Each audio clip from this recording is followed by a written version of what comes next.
What's up, Health for Thought family? This is Little Joe, aka Bobby, and today I want to talk about eating disorders.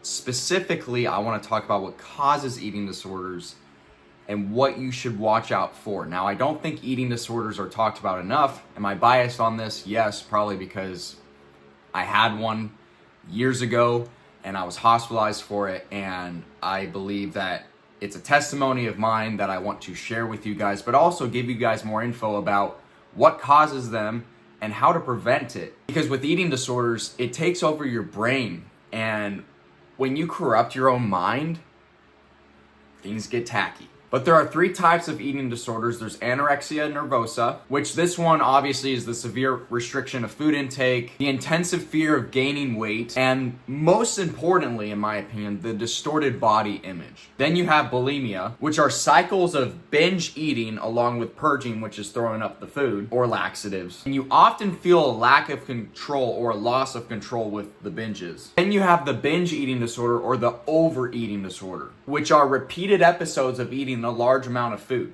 But with this disorder, there is no throwing up out of guilt or laxative. Shall I say, there is still guilt and shame, but you're not throwing up the food after. Those are the three types of eating disorders. Now, what causes those eating disorders? I'm gonna break these up in a few categories. So here's the first one: psychological factors, low self-esteem, perfectionism, anxiety or depression, or the need of control. And this is a big one with food restriction because you are in control of that. It's like when I was younger and I was like, you know what, I don't want to eat and I don't need to eat. Control.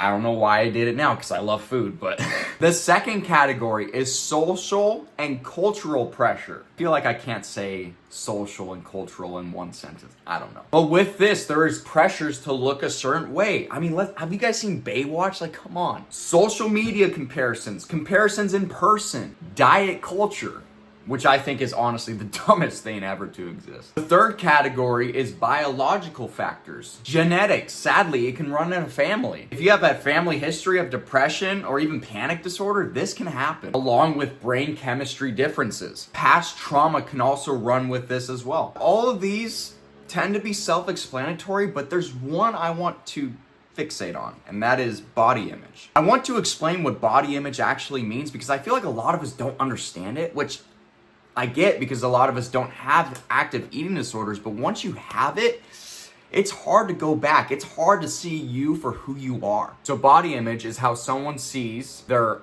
own body, which is perception, feels about their body, which is emotional, thinks about their appearance, which is the belief. But here's the tricky part. It's not always accurate because someone's feelings can deceive what is reality. Now, a lot of us on social media tend to compare to other people. This is the start to body image. I mean, we see it all around us. The ideal body with ads, models doing ads for Coca-Cola. Like, come on. And also the unrealistic expectations of people looking so thin and they feel okay. It's not reality. I want to also bring up that with the body image, and let's just say you're starving yourself like I did, right? It creates a reality that is not true, which then proceeds to health concerns and conditions.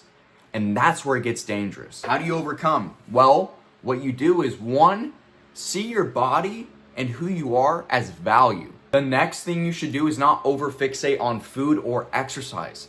Have a good balance of both.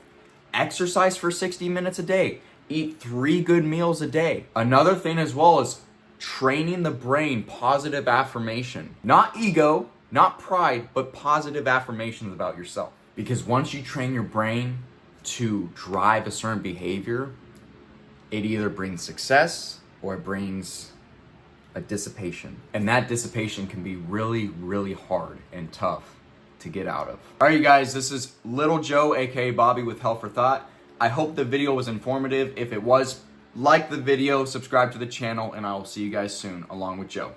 Take care. Bye.